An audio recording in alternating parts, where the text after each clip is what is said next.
This is Tuning Into Sci-Fi TV, the viewer's guide to genre television for the weeks of June 6th to July 4th, 2026.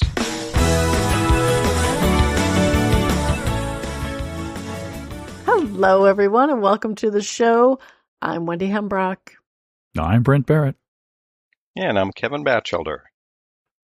And welcome to the summer heat. We're glad you're back. We're glad you're patient with us as we have schedule conflicts that are causing us to have some delays. But there hasn't been too much going on in the sci-fi world the last couple of weeks, but we hope we'll have a fun show for you today. And in the meantime, if you're longing to talk about genre TV, there's always our Discord. There's always somebody talking about something over there. Come on by. Yeah, it's going to be a short show, we believe, but better to get one out now and then with all our scheduling issues, because it might be another month before we get another one out. Who knows? Having too much fun. What can we say? Busy. It's busy. So let's get started. First up, we're going to go over into the water cooler. Hello, Christopher. What insanity are you up to today? Oh, hey, Lydia. I'm downloading some movies. What? People are always telling me that's illegal. Not these. They're all public domain. Oh, look, Rescue from Gilligan's Island. Well, let me see what you're doing. Oh, you're at archive.org. Well, they have thousands of films, TV shows, commercials, radio shows, and books available. Yeah, but there are so many. I wish there was a podcast or something that would discuss these things. You know, give us an idea of what's worth the time. Christopher, there is. We do one. Oh, that's right. We host Orphan Entertainment. Once a month, we pick something from archive.org and review and discuss it. That sure is nice of us. Sure. Why don't you click over to orphan-entertainment.jonja.net and remind yourself a little more about the show. Will do. So let's see. That's orphan-entertainment.jonja.net. Hey, can we review the Gilligan's Island movie sometime? We'll see, Christopher. We'll see. And first up, we're going to do quick reviews. This might be the shortest list of shows we've had that is covering a whole month. We're talking about June 6th through July 4th. And we've got just two shows to talk about. The first is Widow's Bay, Season 1. Episode 8, Your Baggage. Episode 9, Emergency Shelter. And Episode 10 of Season 1, We Hope You Enjoyed Your Time, which was the season finale. I watched all of these, and I would give them all a low watch it now. Ooh, that is good to hear, because I did not watch these yet. But since the season finale has aired and you gave them a low watch it now, I am going to watch these. Thank you. Yeah, Sweet. Great to hear that it's finished strong, but I'm not watching. Yeah. It did finish strong, and we had the House of the Dragon return. And some of you'll know that because we've had some Small Council podcasts coming out. Season 3, Episode 1, Salt, Sea, Fire, and Blood. And Episode 2, Queen's Landing. I would give the first one a low watch it now, and the second one a solid watch it now. I'm not watching these. Neither am I. Moving on to news, because we don't have any listener feedback. First up, I just mentioned watching the finale of Season 1 of Widow's Bay, and we'll have a link in the show notes to a funny announcement of its renewal for Season 2. And if you know, you know, when you see the characters and how the things are communicated, it's very much in character and in tone with the show, but it has been renewed, so that's exciting. Yeah, that is exciting, especially since I'm going to go watch it next. Yeah, it's been nice to see several folks, Wendy obviously at the forefront, but some of our folks on Discord and other folks in my social circles, very, very excited to know that they're going to get another season. So I think I'll once I get my Apple TV subscription restarted, which should be soon, this is one that I think I'll be watching. Woohoo! We also have some other renewal news that Brent is going to share about a show I think he's been watching and enjoyed. Yes, I have been watching Invincible. I have enjoyed it quite a bit. It is that animated show on Amazon Prime about superheroes. And there's a couple of bits of information here. Most importantly, that it has been renewed for season 6. Even though season 5 hasn't aired yet, it has been renewed for season 6. So we know that they bought 2 seasons at once when they renewed it for 5. But also we've got a bit of casting news, a little bit. Jack Quaid, who we know from The Boys and Star Trek Lower Decks, has joined obviously as a cast member in season 5. I say obviously because I think it was announced before, but I don't think we've covered it here. And I guess presumably he'll be in season 6 unless something happens to him, because in this show you never know. Also, I just wanted to point out something else that was in this article we're going to link to, and that is that Amazon Prime is doing some other animated shows. They've got some other ones on the slate, some new ones. Conan the Barbarian. They don't know if that's going to be the title, but it's going to be a Conan the Barbarian animated series. It's going to be on the Cartoon Network Studios. I don't know if it'll be on Amazon Prime. I guess it will be if they're announcing it. Also one called Witches with a Y. Lore Olympus, which sounds goddish kind of thing. And one called Odd Jobs. I don't know if that's going to be genre or not, but it will definitely be animated. So, yeah, I'm looking forward to more Invincible. I really enjoyed that last season. A lot of dramatic and very earth-shattering events in that particular season. So I'm looking forward to more. Yeah, it was good to see the official announcement of that season 6 for the folks who are fans, because I do see several friends mentioning it. And as you pointed out, Brent, a lot more stuff planned. It looks like it's going to be coming forward for folks to really enjoy. Yeah, that's exciting to have a renewal for the season that's coming that you haven't even seen the current one. That's definitely a lot of thought going into that particular property, so that's always encouraging. Now to Kevin with some rather concerning news about Doctor Who. Yeah, unfortunately, we got to transition from the good news of renewals to a couple of cancellations, shall we say, or hiatuses, or we don't know what the heck's happening, and Doctor Who is going to fall into that category.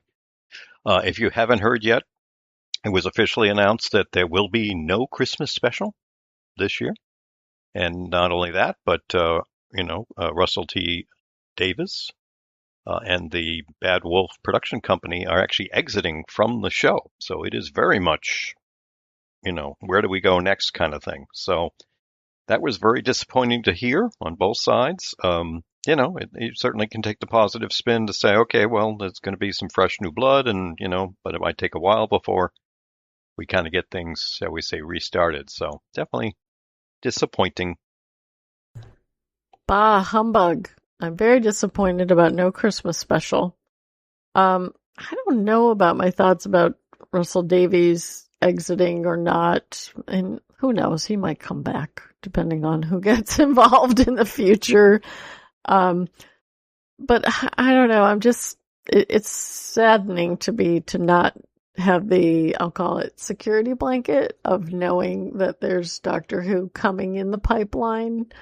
I don't like when things go kind of to that complete quiet limbo where it's like, yeah, we don't know who's going to make it in the future. That's a little disconcerting. Yeah, it's kind of mixed. I'm also disappointed we'll have no Christmas special, but that's fine because there's good news here, folks. And always the optimist on Doctor Who is me. And I'm trying to tell you that it's going to come back pretty soon, believe it or not. The head of the BBC there is a self-proclaimed Whovian. He loves Doctor Who. And he has said many times, and his, the spokespeople for the BBC have said, Doctor Who is going nowhere.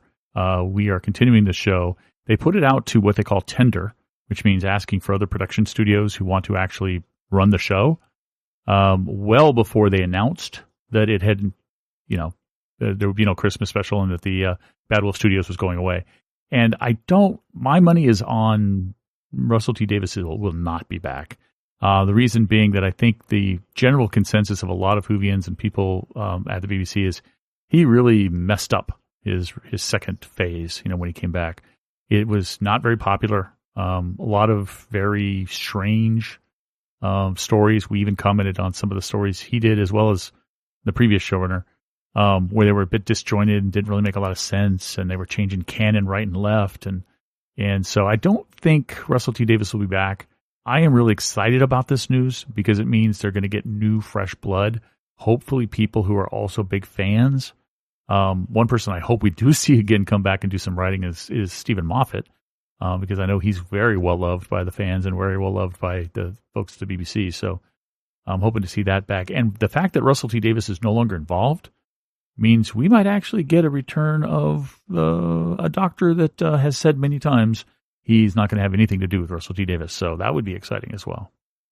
Yeah, hoping for a good part of what you mentioned there, that just got to let the dust settle on the old before we get the new refresh, and then we can have some enjoyment if we start to get news tidbits about, new production company lined up and so forth. So we know something will be in the pipeline at least, maybe not this year, but hopefully soon enough.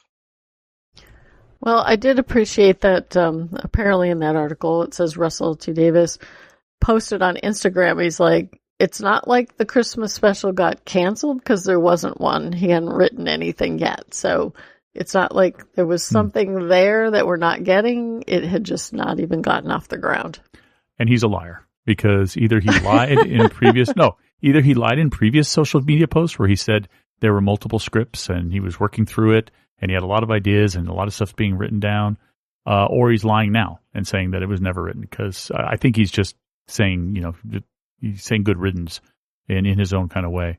But I am super excited, and I'm going to make a prediction. I don't know anything, but I think we might see a Christmas special in 2027. I think that might be when the show comes back. We shall see. Please, Santa, please. We also have news of another show that was canceled, which I think everyone liked. I know I did. The Burrows on Netflix, which had a season 1. We just talked about it a couple episodes back. Has been canceled. And even though this came from, Netflix's golden duo, the Duffer Brothers of Stranger Things, and the Stranger Things animated series, and some other things that they've done for Netflix. Apparently there was even early renewal discussions going on, but the ratings were just not good enough, quote, out of the gate, which doesn't surprise me. That really seemed like a show that benefited from word of mouth to watch. I'd be curious to know what ultimately its numbers ended up being, but for now anyway, we are not going to have any more. Boo, boo, I say. Shame Netflix. This was a good show. I really enjoyed it. Had a lot of fun with the cast. Some people have pointed out, even on our Discord, that maybe it had something to do with not only the ratings, but Netflix saying, this cast, they're kind of old. Maybe they're not going to be around for the 10, 12 years it takes to get seasons out on one of the Duffer Brothers shows. That might have something to do with that. I don't know. But it's a shame that the ratings weren't there, and real shame that Netflix didn't give it another chance for another season just to find its footing, find its audience. Yeah, disappointing. While I didn't love it, I did enjoy it, and would, have enjoyed looking forward to another season. Follow-up articles that I saw mentioned that this is more on the business side as far as the Duffer Brothers signing with another company besides Netflix. So Netflix just wanted to terminate things, since they're losing them as an official part of the Netflix family. But the ratings numbers that they put out for viewership nowadays, those are usually at least a couple of weeks delayed before you start to see them. So I don't think their overall viewer numbers were bad. But as Wendy kind of said, it wasn't a gigantic hit within 48 hours either. So they lean on that as the reason why, even though I think at this point, if you start looking those up from Nielsen or whoever, you'll see that, there was strong viewership of it, but so I think this was more a business side thing for Netflix, since they are, not that the other companies aren't, but they are very well known for strictly looking at the profitability, and without the Duffer Brothers still part of their official family, it was just not going to happen. Yeah, that makes sense. But to be fair, they are the ones that greenlit the Duffer Brothers to basically go do whatever you want. And they should have thought about, hey, a cast that is entirely over at least the age of 60, does that appeal to, the youth that they're trying to attract? I have this theory that Netflix has this AI agent that's a cold-hearted AI agent that they just put parameters into and say, should we renew this? And this one said no, for whatever reason. So now we can hate on the evil AI. Okay. Sure, why not? Moving on to trailers. We got a whole bunch of trailers to talk about. The first one Brent has coming out of the Star Trek universe. The only good Star Trek that's been on TV for the last several years, Star Trek Strange New Worlds. Well, last few years, I guess Lower Decks was pretty good too, but it ended. Season 4. We know that it's already been renewed for a final season 5. Correct me if I'm wrong, my co-host. And I think they even shot that. But season 4 will be premiering July 23rd on Paramount Plus. We've got a link to the official trailer, and it looks awesome. Of course, as we know, trailers are packed with all the action and the good stuff. So who knows if they've done some weird stuff again this season, like we all kind of didn't like that much from last season. But I think it's going to be good. I am positive, positive me. I'm optimist this week. This week I'm the optimist, Brent. It'll be great, and I'm looking forward to it. July 23rd, Paramount Plus. Yeah, I'm also very much looking forward to this. Probably, as far as summer shows, the one I'm most looking forward to is this one. And as you said, awesome trailer. They do a good job on the trailers. Yeah, we're going to have to see if they do some more experimental episodes or not. But hey, it's a bunch of characters. I can't wait to see back on my screen. So at this point, from when we're recording, it's only a couple of weeks away. So really looking forward to this. Yeah, I've been looking forward to this for a while. This trailer, I hope it didn't set my expectations too high. Because as Brent said, sometimes they pack the best visuals into the trailer, but the compelling music, the heroic characters, I'm excited, and it's just a couple of weeks away. And Kevin's got some news about another trailer that's a couple of weeks away. I do, for a show we know Wendy is a fan, and some other folks on our Discord, and that's the show The Ark, which I think might be like the last original show still airing on Sci-Fi. But season 3, we have the trailer for it. This is returning at the end of July the 29th. So a couple minutes long. If you're a fan, have been watching, you certainly want to take a look. Again, trailers. So even for someone like me who's skimming through it without knowing, they're playing up some good stuff happening. So if you are a fan, by all means, you got only a few more weeks, and then you're going to have this one back on your schedule too. Yeah, this trailer looked really good. Although when I was watching it, it made me think of the 100 quite a bit, which is a good thing, I think. But this also did a great job of reminding me that I really liked the show. We talked, I think, previously about how the showrunner thinks of this as more expansive in terms of the full scope of the story. It definitely looks that way from the trailer. So this is also something I'm looking forward to as summer fun. Yeah, if you've been following along at home, I have not yet seen The Ark. I'm still kind of debating in my head whether or not I really want to, but I'm really glad because I know a lot of people are watching it and enjoying it. I'm really glad that to see the trailer coming and all the excitement happening. And another kind of interesting, fun trailer also dropped for HBO Max's pending Stuart Fails to Save the Universe, which is a spinoff from The Big Bang Theory. And this looks really good. And it's also coming soon. It's coming July 23rd. And I don't know. I'm still in. I talked before about needing to see the trailer. I'm hopeful that it has enough humor, quirky characters with some heart, and it definitely has homages to every sci-fi franchise we've got, which also could be very fun.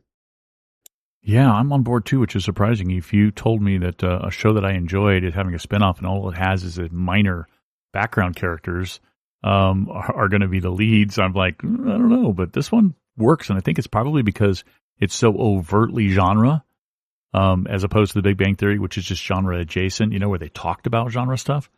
This one is genre, so I think that's what's got me so excited about it. So yeah, I'm looking forward to it. Yeah, this trailer, just got me even more. Much like Wendy said, this just seems like it's going to be a fun, not traditional comedy. with some story elements to it as well. So yeah, it's premiering the same day as the Star Trek Strange New Worlds. So this should be an interesting pair to be watching. But I'll be there giving them a shot. Sweet. Brent is also going to talk about a trailer for another universe we really like from TNT. Yeah, and that would be The Librarians, the next chapter. Season 2 is coming. Looks like Merlin might be the new big bad in this one, according to the trailer. It's going to be on TNT August 2nd. I really enjoyed the next chapter. I thought it was definitely honoring the memory of the Librarians. It had the same feel of the Librarians. And I don't know. I can't say anything bad about it at all. I like the characters, and getting to see some of them in this trailer put a smile on my face thinking back to watching the episodes. So I'm excited. August 2nd. Yeah, this is a fun one. And, like Brent said, enjoyed season 1. It's tough to live up to the original Librarians because that was, in my opinion, many of us, really an outstanding show. But I think they did a good job. So hopefully Dean Devlin and his team usually do a good job building with the shows they do. So I'm very curious to see what season 2 is going to bring. As you said, the trailer is showing us, the potential Merlin as a big bad. I believe for those folks, listeners who might be coming to Dragon Con, I think we're going to try to do a panel we'll probably have about half the season aired by then. So I think I'll be involved, maybe moderating a fan discussion panel for that first half of the season. So I'm looking forward to it. Sweet. I mentioned this before. My challenge is how to watch this show. I still have some time to figure that out, but it definitely looks like fun from the trailer and worth trying to figure out how I can watch it. You didn't get any of season 1, Wendy? I know you were changing providers and stuff. No, I was able to only watch the first 2 episodes. There was something, okay. Somehow I watched the first 2 episodes for free. Yeah, they put them on like YouTube or something. Yeah, I remember that. Yeah, no, I couldn't watch it. Or I was actually think Dean Devlin himself put them on a web page or something for a couple of weeks. Yeah. Something like that. Yeah, no, I couldn't watch past the first couple. So our final trailer Kevin's going to talk about is from the Star Wars universe. Yes, we do, for another show to watch here starting in August. For those who are Star Wars fans, we've got an animated show entitled Star Wars Visions Presents The Ninth Jedi. This is a show coming to Disney Plus Hulu on August the 5th. So link, as we said, link in the show notes. You got about a 2-minute trailer to get a little idea of some of the characters, what's going to be happening in this anime series. And this is definitely anime goes Star Wars. Apparently, this property has been going on for a couple of seasons, but I don't remember ever talking about it. But it actually looked kind of interesting, and depending on timing, I might be actually checking it out. Yeah, we did talk about Star Wars Visions. At least we talked about the articles announcing it and all of that. None of us watched it. And the reason I didn't watch it is because I'm very much into the Star Wars animation, the Dave Filoni sort of style that he's been doing. And then I knew that with Visions, they had basically reached out to a whole bunch of anime studios and said, hey, would you like to do a Star Wars thing? Your choice, whatever you want to do, within limits, but whatever you want to do. And it just didn't seem to appeal to me when I saw the trailers. So I never did watch it. This one being a actual focus on a Jedi story, maybe I will check it out. I don't know, but I didn't see the other ones. Yeah, the Jedi story was what appealed to me from this trailer. I'm not an anime watcher, and at first I was like, I don't know if I'm going to be able to deal with the anime component of this, because sometimes the voices and the way that people are drawn just annoys me. So, but I'm guessing they're going to be short too, which is the other thing about some of our other Star Wars animated stuff. It's been not a lot of time for some high value. Now we're going to move on to some casting news. Just one show to talk about, which is Ghosts. And the showrunners are very excited to announce that Ben Feldman, who has been a guest actor repeatedly, is now going to be promoted up to actually be considered a regular on the show for this season, for season 6 that's coming. And he'll be, intimately involved in things that happened in the finale of this season, which was a bit of a cliffhanger. And just a reminder, Ghost is having a mid-season return, however, tie into the cliffhanger, the October Halloween episode, and there will be a holiday episode that are going to be, directly tied back to the season finale to kind of bridge the gap until the return of the 6th season. Yeah, and if you're not remembering who this guy is, he's the other one who can see and speak to ghosts. He was, if you recall, way back when, interviewed as a possible front desk person to run a general manager for the bed and breakfast or the hotel, whatever the place is called. And then he originally left, and then he came back a couple times, and now he seems to be back for a while. So it's good to have somebody else there who can interact with the ghosts, because having just one character who could do it started to get a little stale. I'd like the idea of having another character who can do it as well. Yeah, I've enjoyed this character, so knowing that there are going to be more of it, I think it really can add to a lot of the stories and the things that are happening. So I think this is a great thing. I agree. I think he's a great addition as a character and also as an actor to the show. So Brent has got some news about a show that has been off for quite a while, but maybe having a reunion. This is how old our podcast is, folks. We covered the Guild first run when it aired on YouTube way back when. But Felicia Day has put out a video that's featuring the cast, all the cast, the original cast of the Guild, at least the main cast. And they're advertising and promoting and hoping that you will help with a Kickstarter for a reunion movie, the Guild reunion movie. Felicia and everybody's telling you to go to watchtheguild.com, and you can learn all about that. It's a little bit later in July.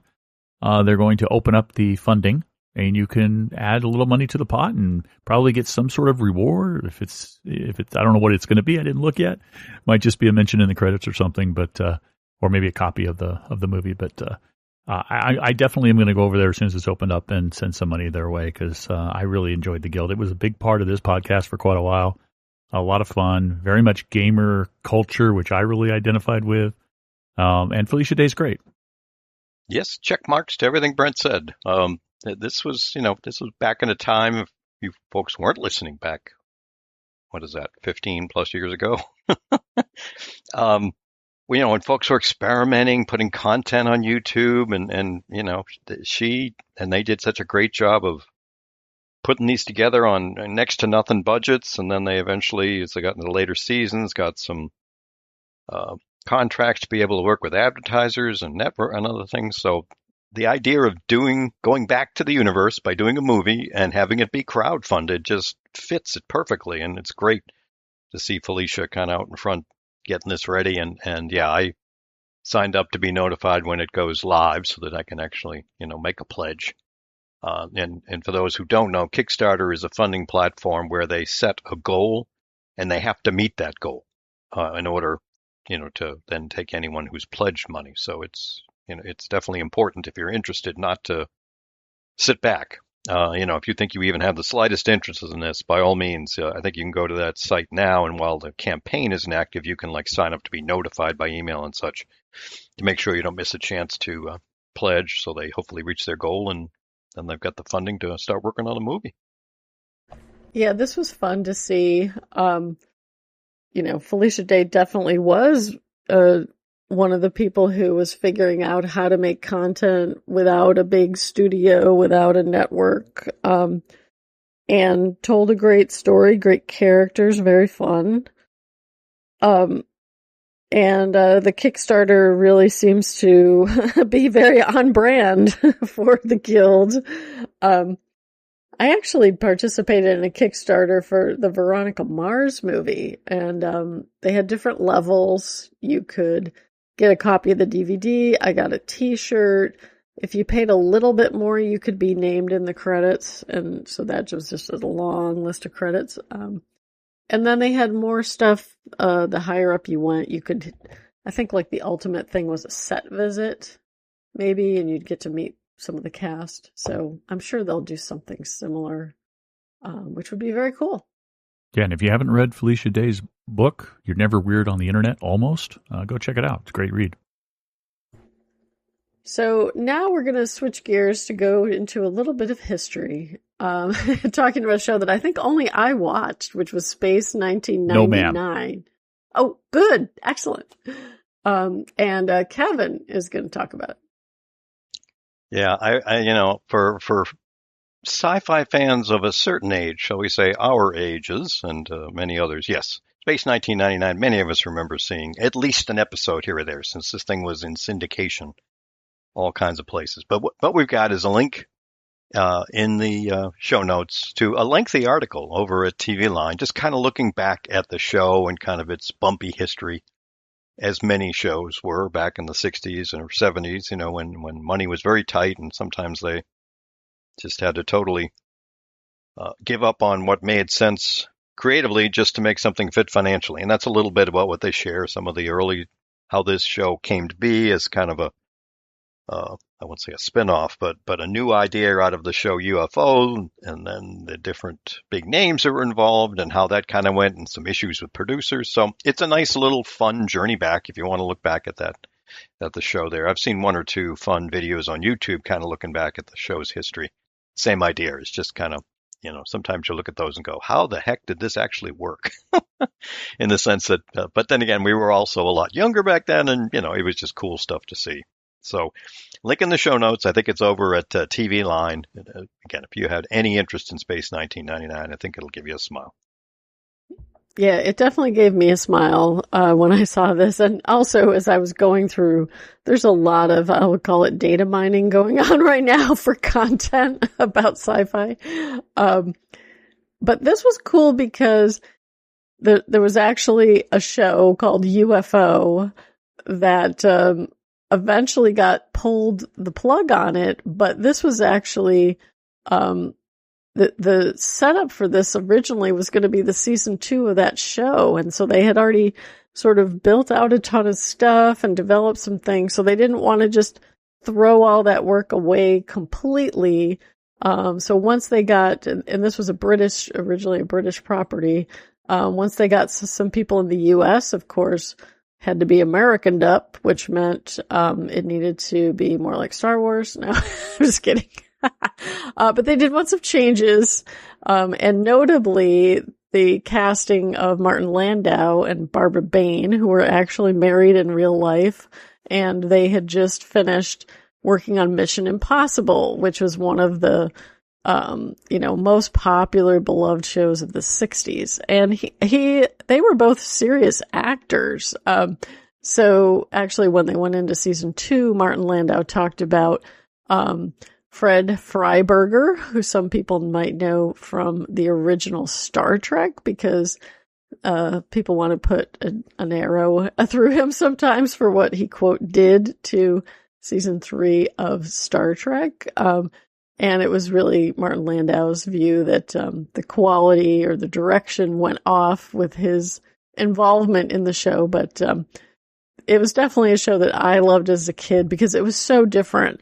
The idea that these humans were living on the moon, but the moon was nowhere, the moon was not in orbit around Earth anymore. And the aliens that they had in this series were really cool. So a fun little bit of throwback, or maybe something new to you if you never saw that show. Yeah, and over in the UK, the original show they pronounced UFO, and I remember seeing UFO as well. Really enjoyed that show. And Space 1999, oh my God, so many fond memories, so many great memories. I almost don't want to go back and rewatch any of it because I don't want to destroy those fond memories I have of it. Because I'm sure, a lot of it's probably like very campy, very cheesy. But man, I just loved everything about this show. I loved, at least in season 1, it took itself really seriously. I loved the concept of the moon, being basically a lone rogue moving satellite through the solar system, through the galaxy. And I don't know how it got that far that quick, but whatever. And then you basically being able to, take off. My parents bought me all kinds of of cool stuff from this show. I had a model that I put together of the Eagle, the ship. I had the gun, the little gun they had that's wrapped around your fingers, and you held in your fist. I had one of those that made noises when I pushed the button. It was awesome. I loved that stuff. I loved the entire show. So many good memories. Agreed. I really loved that show. And I wanted to be the alien that could turn into a cat, or a tiger, lion, panther, whatever she turned into. She came in season 2, right? I don't remember that part, actually, but I bet she did. Because that was part of the introduce more action, make it more exotic. It definitely took itself seriously in season 1, which it should. They're hurtling through space, out of control.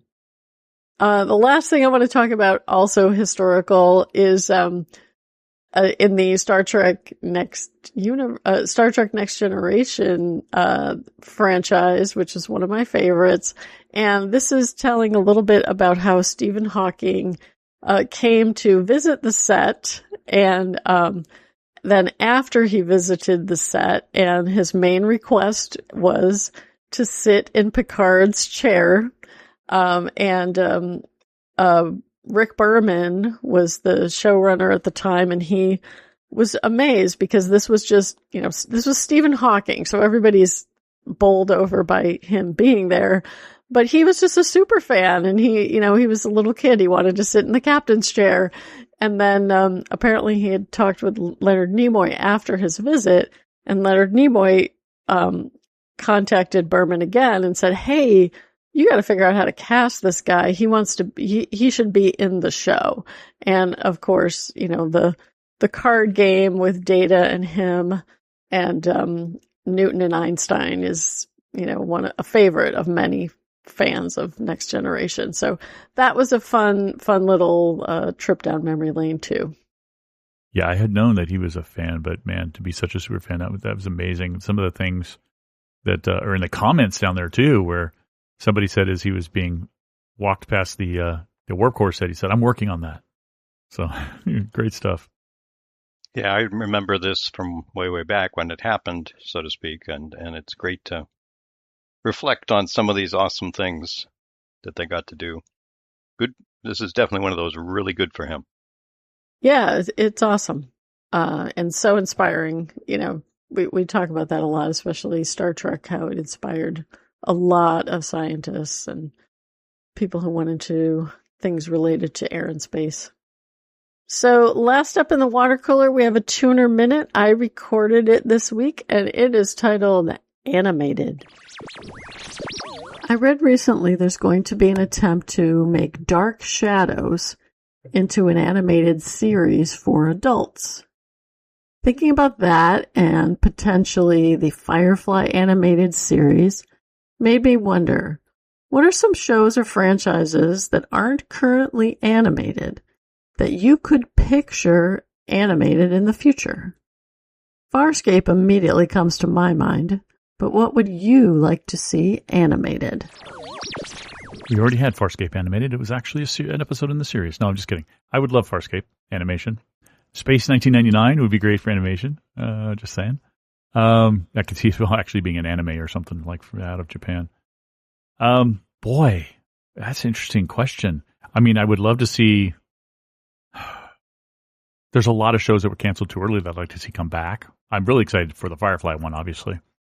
I don't know. You caught me off guard. I'm sorry. I know Kevin's answer. Nothing. Yeah. Farscape's a great one, though. I'm all for that. Oh, Warehouse 13, maybe. That'd be cool. That could be a really cool sort of animated show. And I'd love to see or hear that cast come back. So, I know one. A show that I would love to come back live that is not going to come back live, but it could come back animated, would be Defiance. You remember that sci-fi show, Defiance? I'd love to see more of that. Yes, universe. Absolutely. Yeah. There's some of my ideas. I'll probably come up with more after we're done recording. I bet you'd also like to see Dark Matter, too. Thank you, Kevin, because I was trying to remember its name, but I kept coming up with Dark Skies, and I knew it wasn't Dark Skies. No, but yes, Dark Matter was the one I was trying to say. When I said there's a bunch of shows that got canceled too early, that was what I was thinking of, and I couldn't come up with the name. Yeah, I mean, as folks know, animated isn't my thing normally, so it's not like I'd have a lot running through there. I mean, it's funny, though, the one that I think would fit well in animation, and actually you sparked me thinking of it just now, Brent, talking about Warehouse 13 that was airing around the same time was Eureka. That was a very fun show. I mean, the humor was in there, the cast. I think that could translate well to animation and still be, quite entertaining. So when Brent was talking, I did think of Dark Matter when he said shows canceled too early. The other one I was thinking about was Pushing Daisies, which is, more fantastical. And Sleepy Hollow, I think, would make a good animated show, potentially. And one that actually is animated, but not animated enough, is Agent Carter. I would love to see more Agent Carter in the future. Yeah. So those were some great ideas. I know asking those kinds of questions is tough when you go in cold. You don't have a lot of time to think. But I would love to hear from our listeners if there's anything that you could imagine reimagined as animated. So that's going to wrap up the water cooler. We're going to head over now to the back porch. Today we talk about Widow's Bay. And on the back porch, I'd like to talk about Widow's Bay. I'm not going to go into super spoileriness because hopefully Brent and Kevin are going to watch the show. So we had 3 episodes, Your Baggage, Emergency Shelter, and we hope you enjoyed your time. And we get more of the backstory and the history of the island. We also get potentially the demise of the, I'll call it the original sinner who made the deal that cursed the island, or inadvertently made a deal with a demon. And then, so that was great. The premise is that this person who is now reanimated dead has to be taken out far enough away from the island so that the remains will be truly destroyed and the curse will be lifted. And then we have, of course, because this is an island and our mayor is trying to create this as a travel destination, no series would be complete without a massive storm that requires everyone to go into the emergency shelter. And that was really wild. We got additional reveals about what might be a monster in the emergency shelter. We also got to learn even more about, I'll say, the offspring and relatives of the original curse. And we got to see, again, the folks in the mayor's office really stepping up and leaning into their weirdness of their characters. The sheriff, or I think he's the sheriff, his wife is going into labor and he desperately wants to get off of the island because he knows that the curse will fall onto anyone born on the island.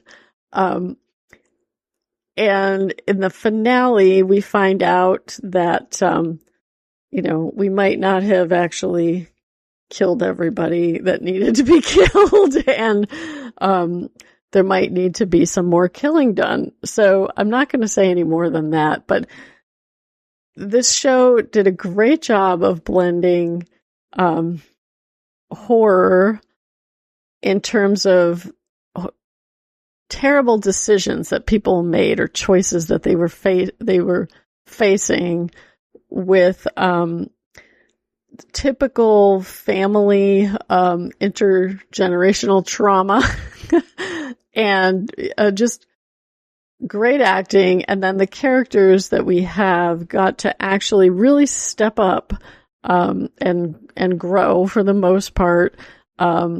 the mayor, it's also got some bittersweet, poignant moments in it, especially with him relative to his son and their relationship. They're trying to sort of heal things, and we think we've reached a point where that might happen. And then we learn some information that is definitely going to be a problem in the future, going into what we now know will be season 2. So I've mentioned it before. This show, it's quirky. It doesn't have, gore type stuff in it, but it definitely has horror elements to it. But it has enough humor and also really good acting and characters they're not caricatures. They're real people with historical baggage that they're trying to work through. And in some cases, literally baggage. I can't remember the name of the assistant. I want to say it's Janet, but I don't think that's her name. But she goes through an arc this season that is really interesting. And comes out on the other side to be quite a stone cold killer. And it was lovely to see. I know that sounds funny to describe it that way, but her character goes through quite an arc. And so does our main character. So big thumbs up for me with Widow's Bay. I highly encourage folks to watch it. And if we have any of our listeners who want to chime in, please do with your thoughts on this show. I got it in a browser window, and I'm going to watch it tonight, or at least start it tonight. So looking forward to it. I intentionally didn't pay close attention to what you said, even though I love spoilers. I was trying to avoid that since I'm going to be diving into it right away. But I'm excited to talk about it. Maybe next week we can talk. Cool. Now, there is one element to the story that I'm going to predict Brent will identify before it's shared. But that's just because Brent's really smart. Or just really lucky. Or you've seen a lot of story. Okay. Yeah, I've seen some other people mention the quirky nature of it, which definitely is something I tend to like too. So again, when I get some time, it's going to be tough the next 6 weeks or so, prepping for DragonCon and moderating panels. But this one is definitely sticking close to the top of items I want to get some time to watch on Apple TV. Yeah, this one and Silo, I would highly recommend, especially because season 3 is coming back soon. If folks have Apple and haven't seen those are 2 that I definitely recommend. Okay, well, with that, I think we are going to wrap things up for this show. Before we go, we want to thank all of you for listening and your patience with us between shows as the Dog Days of Summer drag on. And I want to thank Kevin and Brent for a lot of fun talking about sci-fi and genre TV. We'll see you again soon. Yeah, catch you next time. Have a great week, everybody. If you'd like to contact Tuning Into Sci-Fi TV, we offer a variety of feedback options, including email at feedback@tuningintoscifitv.com, voicemail at 706-927-8478, Skype voicemail at Tuning Into Sci-Fi TV, or you can visit our website at tuningintoscifitv.com and use the SpeakPipe app or our forums. And finally, you can find us on Twitter at twitter.com/tuningintosci-fi or on Facebook at facebook.com/tuningintosci-fi TV.